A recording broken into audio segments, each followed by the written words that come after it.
Okay, I hope everybody had a wonderful New Year's Eve and a New Year's Day.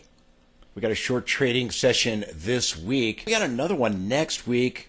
Thursday on the 9th, the stock market will be closed as the United States mourns the loss of President Carter. This will be our third week, short trading week next week.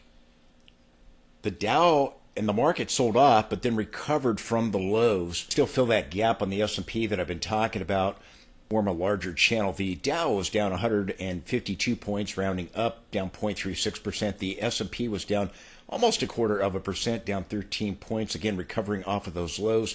Close at 58.68. We have that gap fill at 57.83. I'll show you the chart. The Nasdaq closed down 0.16%. The Russell was pretty much flat. It was up 0.07%, up just about a point and a half there. And the VIX was up 3.34% for the first trading day of the year.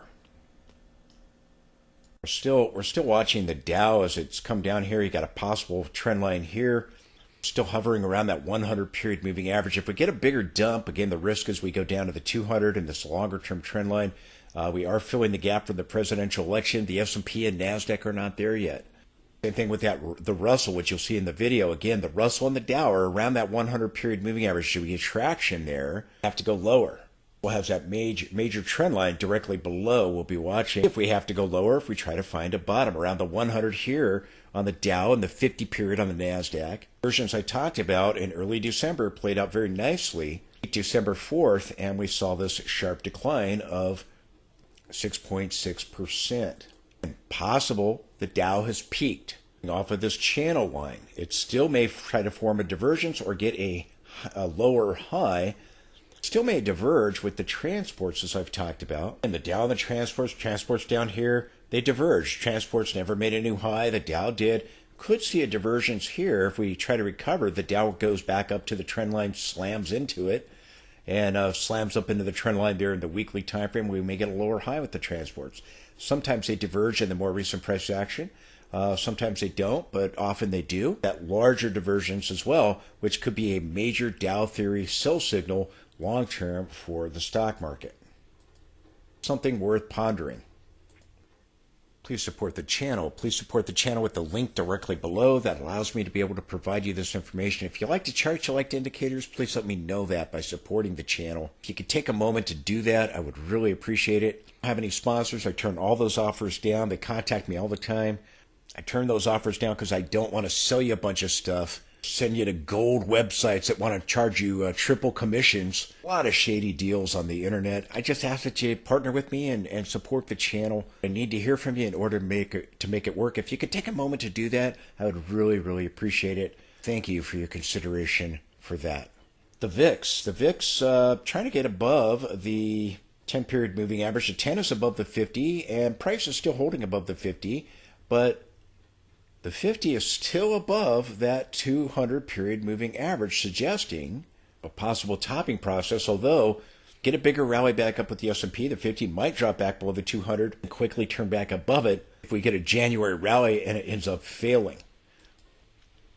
The VIX still has a gap down here. The gap could still be filled here on a closing basis. Or sometimes the VIX tops before the S&P bottoms. The S&P is moving slightly lower here. The VIX is not moving higher. They sometimes do that.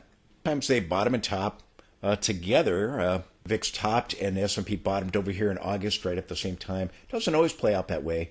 A recent divergence did mark that December peak on the Nasdaq. So we'll be watching to see if we drop back below the 50 period, the green line there, or do we hold above it? Above the 50, bad things are happening on the S&P 500. When you drop below it, good things are happening.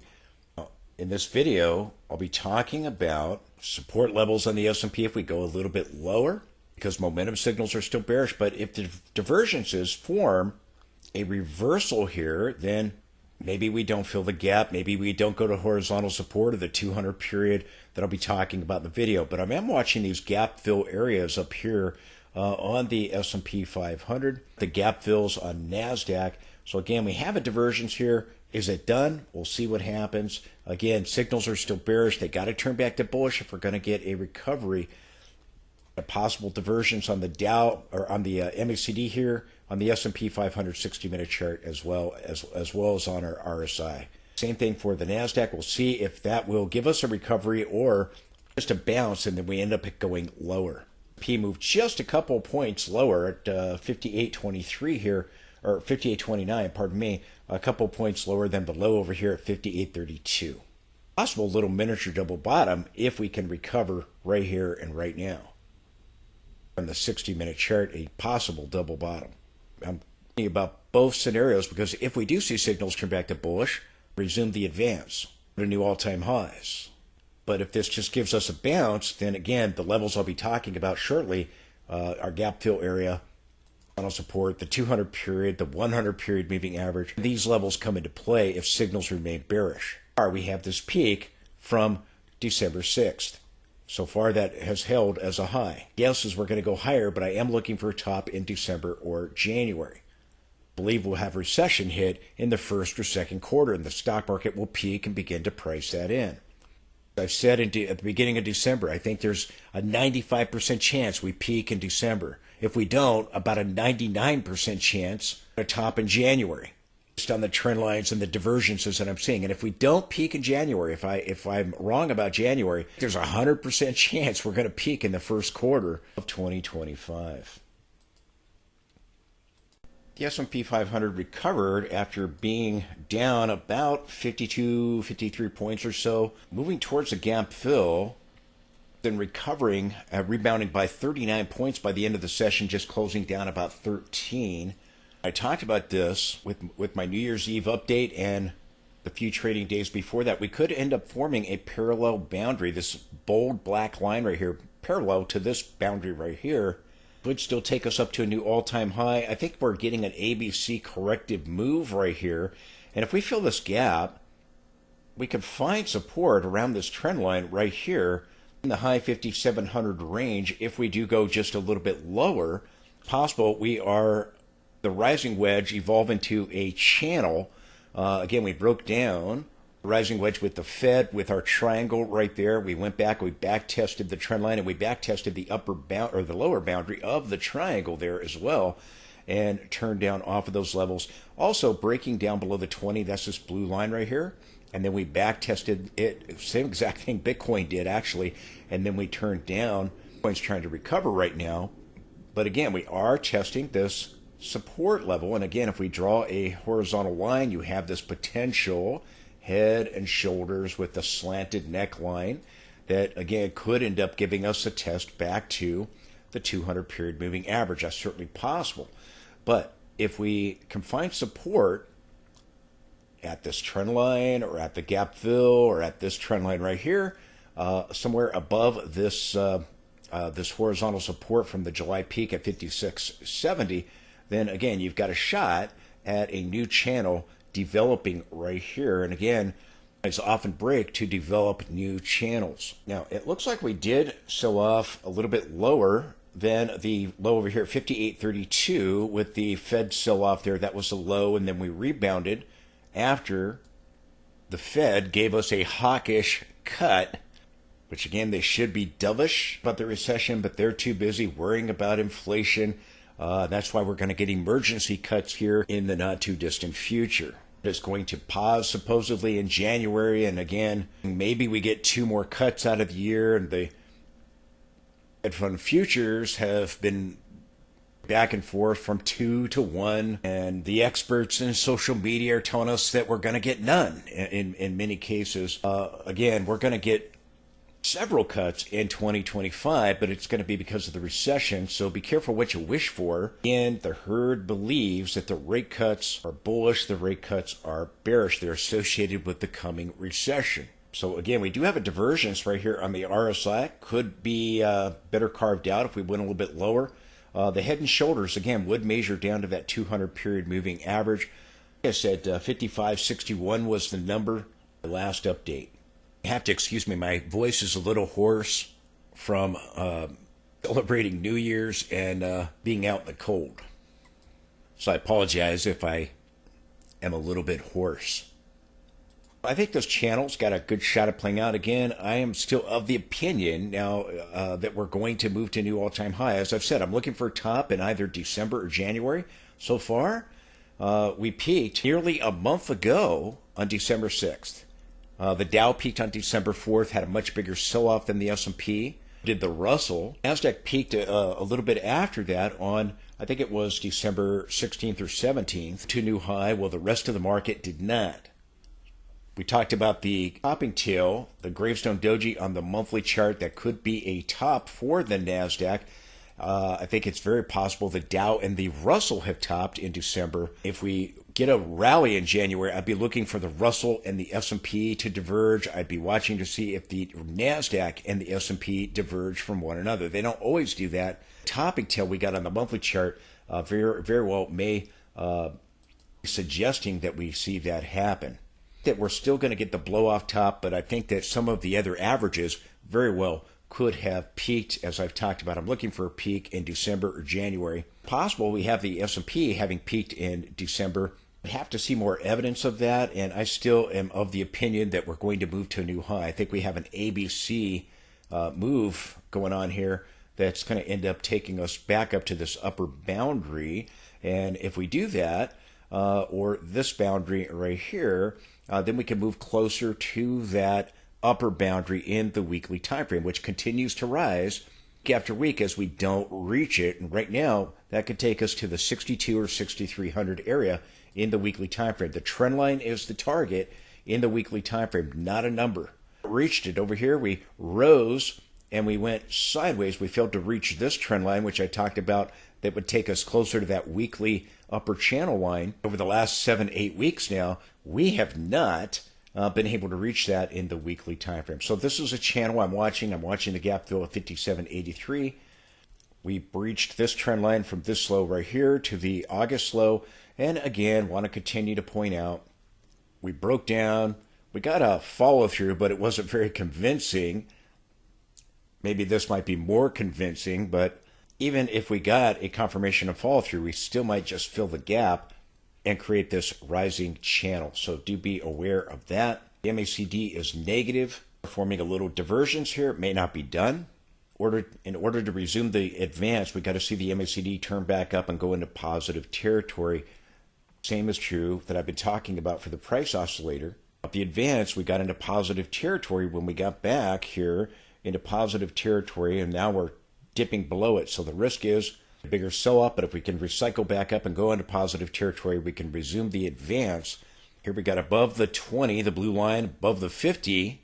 We saw the MACD go into positive territory. Here we dropped below the 20 and back tested it, and now we're dropping below the 50 and it went negative. So again, that has to change. We got to be able to get back above the moving averages. Now the 10 is crossing below the 50, and we still might end up filling this gap. We'll be watching. Very interesting. Bitcoin and the S&P are doing some very similar things. Bitcoin's trying to rally though, and if momentum switches on Bitcoin, it very well could turn back to bullish on the S&P 500. If we do go lower and hit the trend line, I'll be watching to see if the stochastic tries to complete diversions maybe, or again recycle back up, or if we don't fill the gap and just try to rebound immediately. But again, just watching this parallel boundary here in black. Right here, the trend line would take us near that 100 period moving average. If we filled the gap, we would be testing that 100 period moving average. Momentum struggling there at the midpoint in the negative region. And again, if we do go lower on the S&P, we might see the Russell tag that lower boundary trend line I've been talking about. And the Russell was flat today while the S&P was down. S&P's got a little tiny divergence now, but the Russell already had it and got a doji there. So again, if it does go a little bit lower, watching the 200 period here and the trend line right here, boundary of the channel. Again, with our divergence up here, about that at the time, we've seen the Russell drop. We saw it on the Dow and the Russell. We've seen the Russell drop about 11%, almost 11%. If we do go a little bit lower, we may better define this divergence from the histogram and then see some kind of rebound in January, if we do end up going a little bit lower, Russell very well could find support at this trend line lower boundary of its channel. The S&P can bold black trend line that I talked about, forming a brand new rising channel, rising price channel, and then they might diverge. Here's that channel, the lower channel line on the weekly chart. Again, we're directly below it, drop below the 20-week moving average. We're hovering right here, right at that 50 area. We've been slightly below it and then back above it, and we're just hovering right at it. You could see the Nasdaq, or I'm sorry, the Russell and the S&P diverge like we did back in 2022. This is the weekly chart of the Russell, the linear scaling. Russell broke the 20, went back up and tested the 20. S&P went and made a new high. The Russell did not, and we had divergence and a reversal. They often diverge at turning points, and again, Russell eventually got a 2050 signal. We dropped below the 20 and found resistance at it. Tried to get above it a couple of times and it failed, but stayed consistently below it here until we went sideways. But the Russell dropped below the 20-week and the 50 dropped below, the RSI dropped below the 50 level on the RSI 2050 sell signal. That's what I'm watching for here. A slight breach of 50, but you need a decisive push below that level to stay below it. It's something worth watching. A possible divergence if the S&P does move to a new high, which I think it will. And again, Russell's already turned off the upper boundary, so did the Dow. If the Russell bottoms out at the trend line or just beyond it, again, we can go back up and we can make a lower high and diverge, just like we did back over here. So potential lower boundary being tested here with the Russell of our channel, and a new channel developing on the S&P 500, possibly from the August low. We have that larger channel in the weekly time frame that we've been talking about. We try to bottom out in this area and try to rise. This channel develop. Again, I'll be watching the red trend line and the black trend line, and that could take us towards the upper channel line here in the weekly time frame. Talked about this at great length and detail, and again, right at that 20-week moving average here in the weekly time frame. Russell was just beyond it. The Dow has just been beyond it. If we attempt to rebound, we could still go back up and hit this upper channel line before all is said and done. Both the S&P 500 and Bitcoin are going to go up and hit their upper channel lines. That's unless we start seeing real evidence of a reversal like with Bitcoin, with the weekly signals turning bearish. My signals continue to remain bullish for Bitcoin in the weekly time frame. That's still the case here for the S&P, but we have these divergences looming over the charts here on the RSI, the MACD, and it's all over the place on indicators. Divergence on the stochastic and the more recent price action here. Can we get a rebound in January? And if so, will it take the S&P to a new all-time high? Again, let me repeat. I'm looking for a top in either December or January. So far, the peak that we had back on December 6th on the S&P continues to hold. I think we can have something like what we had over here, where we sell off and then we bounce around that 20-week moving average right there, and we go up and we hit one more new all-time high, which is exactly what happened right here, if we can get a January rally. So we'll be watching. Again, open-minded to a peak in December. Certainly possible.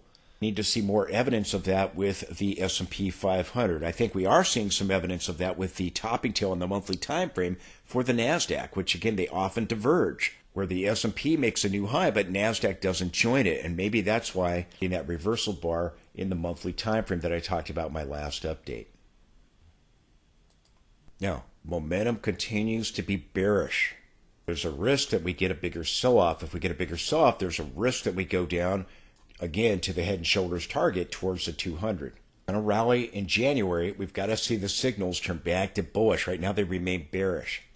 Horizontal support, 5670, the gap fill above that at 5783 that we looked at earlier, and then the 200 period is at 55.55. Measurement of the head and shoulders is 55.61, so right near that 200 period moving average. Continue to have momentum bearish. We continue to have the red cloud, the red bars. Do end up getting a bigger sell-off. The oscillators might start moving down here to deeper levels. We'll be watching that. So again, we'll be watching our gap fill here from the presidential election rally.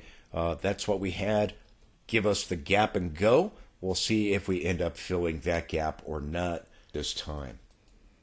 We're starting the week off taking out the 10-week moving average. That's the red line you see right there, and it's trying to get a bearish reversal of conditions for momentum here in the weekly time frame. I'll be watching to see how we close there.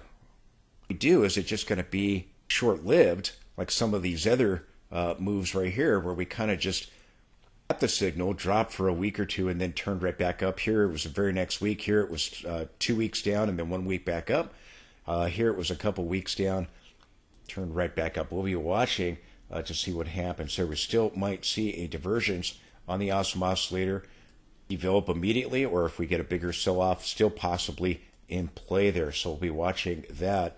Might get a divergence in the most recent price action here on the MACD if we can rebound. And like I said, listen carefully. I'm looking for a top in December or January. So far, it was early December, December 6th. Maybe it's close but no cigar to my target level. S's will probably still attempt to recover on the S&P 500. I'm open-minded to a December top. Told you I was looking for a December or January top in all likelihood. Some of the other averages did peak in December. I'm not convinced that the S&P has yet, but I'm looking for clues. They have. Just still think we're probably going to go higher in January, but I told you I am looking for a December or January top. I'm looking for clues, examining the evidence here. Well, we've had 3 red bars in the weekly time frame on the awesome oscillator with S&P. We're just getting our first one here with Nasdaq. And again, Nasdaq had that big rally, back over 5% of it in the monthly time frame, getting that topic tail that we looked at in my last update on the New Year's Eve update. So again, going to be watching this. This could start a reversal. Again, sometimes on a first, second, or third red bar, you attempt a recovery, counter trend, or a lower or counter trend, or a higher high divergence. S&P still may get more green bars. We'll be watching to see if Nasdaq does or not. Nasdaq, again, may be topping here with the MACD and the awesome oscillator. Nasdaq, again, momentum remains negative for the Nasdaq. Continuing to test our 50-period moving average here in the daily time frame. The 10 and 20 have gotten a bearish cross.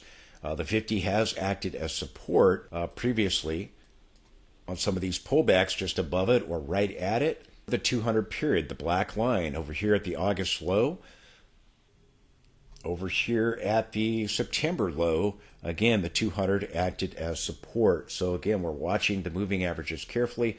MACD still in positive territory here. If it starts going negative, that could be problematic. Into positive territory with the MACD. Pull back slightly on Nasdaq here, testing that 200 period moving average, and it turned right back into positive territory.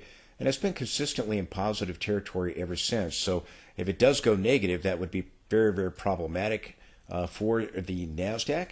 But like I said, if we're going to get a counter trend, or if we're going to try to get a rebound, you got to see a bullish reversal of conditions. You got to get back above that red line, the 10-period moving average, moving beyond the level here where we tested the 50-period moving average the last time. The Nasdaq continues lower. We have horizontal support from the July peak right here, okay, and then below that, our 100-period moving average and our gap fill from the presidential election rally there at 20,227. S&P is closer to the 100-period moving average in the gap fill than the Nasdaq is. If we draw a parallel boundary here in blue from this high that we had, again, remember, Nasdaq went higher while the rest of the market did not go higher. I think it peaked on the 16th, if I recall. The rest of the market, the Dow and the S&P, it peaked in early December. Nasdaq peaked in mid-December. Russell peaked in late November.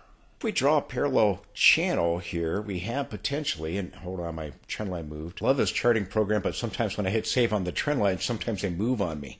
Got to lock them into place, you know. Here I've drawn a parallel boundary to this trend line right here, including the overthrow to our rising wedge. And again, could it evolve into a channel? Sure. It's possible with our sell-off from mid-December. We rallied back up and then we sold off. Hey, it is possible. We have seen the Nasdaq peak now with that topping tail that we got here on the monthly chart. Again, giving back that rally. And again, that turned right off of that long-term channel in the monthly time frame, right on the nose, slightly overthrowing that level. We get a bigger sell-off and take out the 50, take out horizontal support from the July high. You got your 100, you got your gap fill, you got your lower boundary, the cloud here. A period below, just below that. We'll be watching, do we get a bigger sell-off here? Now, again, you have a couple of gaps on the Nasdaq to be watching. Again, we have the gap right here, which we still may fill. We have the gap up here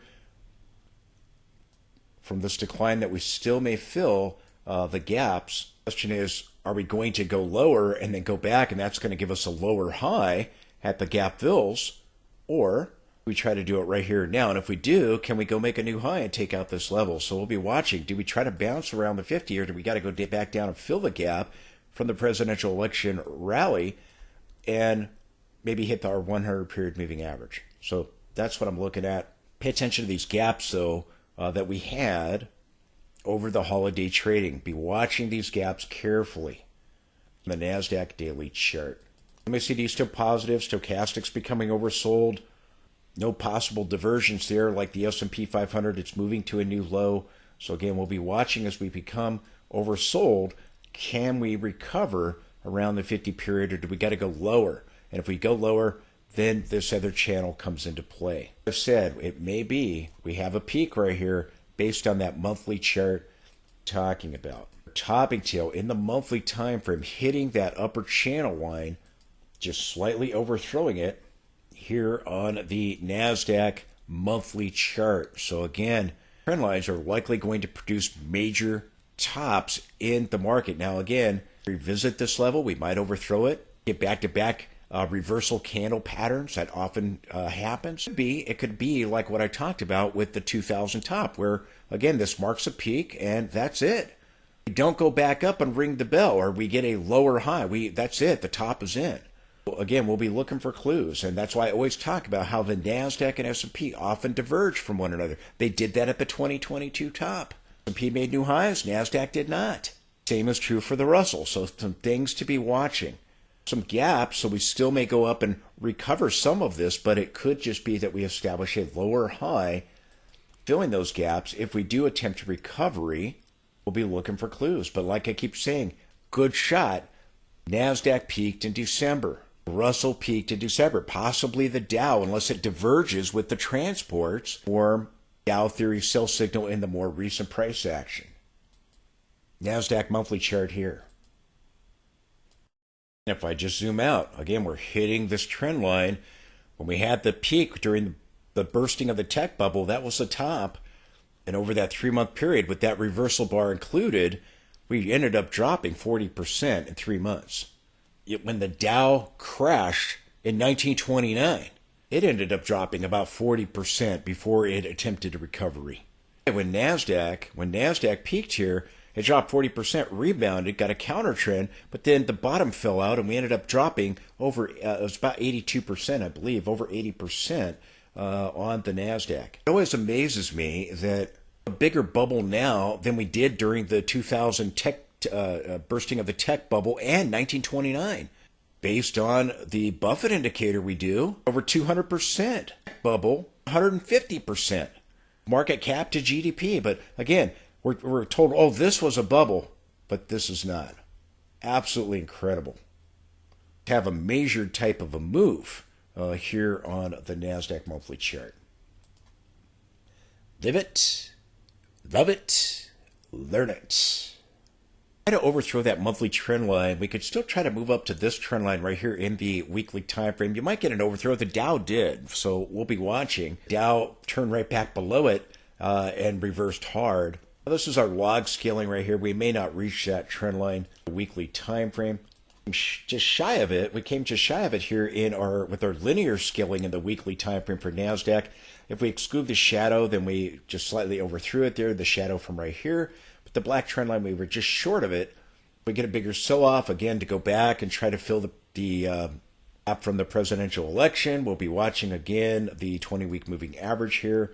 These divergences, again, we still may see a confirmation of a lower high, go lower and get it, or get it immediately, or again, try to form a divergence and maybe still reach these trend lines here with the linear and the log scaling. So we'll be watching closely. Beautiful topping tail in the monthly time frame and reversal off that long-term channel. Absolutely a piece of art. We didn't reach the channel with the Nasdaq 100, reach it with the Nasdaq Composite. And you know what? Nasdaq's the new Bitcoin now.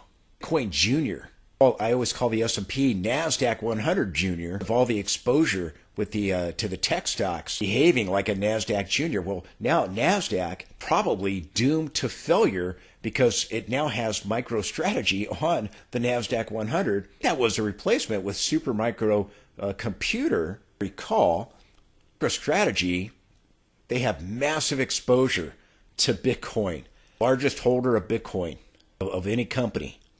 Bitcoin ends up topping out recession, and it starts pricing in the recession. The stock market, Nasdaq can get the kind of volatility because MicroStrategy right now is in a massive bubble. It's up 4,000%. It's dropped off of those highs. It's going to end up forming a divergence. Watch my Bitcoin videos, and I monitor it. It's the latest one at the end of this video. I don't have MicroStrategy in that, but I covered it in the one before that. See on my Bitcoin channel, featured it. That could put a lot of pressure on the Nasdaq if we start seeing Bitcoin collapse, because Bitcoin has more volatility than the Nasdaq. You have Nvidia topping out and breaking the trend line and beating a new bear market. Nvidia collapsing, you got MicroStrategy collapsing, which is Nasdaq's exposure now to Bitcoin. You got a whole peck of trouble. We'll be watching these trend lines. We'll see if we have now peaked in December or if we attempt to make a new high or we get the next rally. Right now, momentum is bearish. Watching the MACD, does it roll over? Does a histogram try to tick back up here? Counter trend or a divergence on Nasdaq with our December peak. Do we get a lower high or a higher high? We'll be watching that. Or do we have to go lower before we get any kind of recovery? Very well could have topped on December, I think it's 16th or 17th. I think it was the 16th. Nasdaq Composite actually hit it, all inclusive here, all the tech there, actually hit that trend line and overthrew it slightly from the levels back over here. Just going back to the Nasdaq 100, let's take a look at the 60-minute chart. One more thing on the daily. Momentum's still bearish here in the negative region. So again, we'll be watching. Do we have to go down to that 100-period moving average and fill the gap before we find a bottom, maybe form a larger channel? We attempt to fill these gaps sooner rather than later and try to bounce off of our 50-period moving average. We'll be watching these gaps. We'll be watching the 50-period moving average on Nasdaq 100. And I think now, if Nasdaq 100 can bounce off that 50-day moving average and we see momentum turn back to bullish, maybe we try to fill these gaps sooner rather than later. We'll be watching these gaps closely. Now, it is interesting to note that we still have a gap up here at the peak that has not been filled, but keep in mind, to fill the gap, end up doing it at a much later date. A lot of times gaps get filled, so I'll be watching these gaps. I'll be watching this gap up here. Saw Nasdaq drop by 5.5%, giving us a sell-off, a rebound right here, and then we sold off more as we ended here. And again, monthly time frame, we were only up 0.39%. We had given back a 5% rally at the beginning of the month. So again, just some things to be aware of. The gaps up here, and I should mark them and put them the price on them. But again, we had this divergence give us this bounce right here. Does this divergence now give us a recovery? And if so, do we try to move above that high? Topping tail in the monthly time frame, a fake out, or is it the real deal, Don Steele, or a fake, phony, baloney, plastic banana, good time rock and roll, fake topping tail? And as I said, if we do go back and test the highs, you might get back-to-back reversal bars. That is a very, very common thing. But again, be watching what becomes of these divergences that are forming right here and now at a 400-period moving average here on the Nasdaq 60-minute chart. Give us a recovery, or do we have to go back and fill those gaps? Presidential election rally before we attempt a recovery. These divergences just give us a bounce, something bigger in a counter trend, or maybe new highs. We'll be watching closely. You got a shot at a top. That monthly topping tail, we'll see if that high can hold. You got to assume that's a top on the Nasdaq until proven otherwise. At some point we could go back and fill these other gaps and test it. I don't know that we fill this gap. We'll be watching.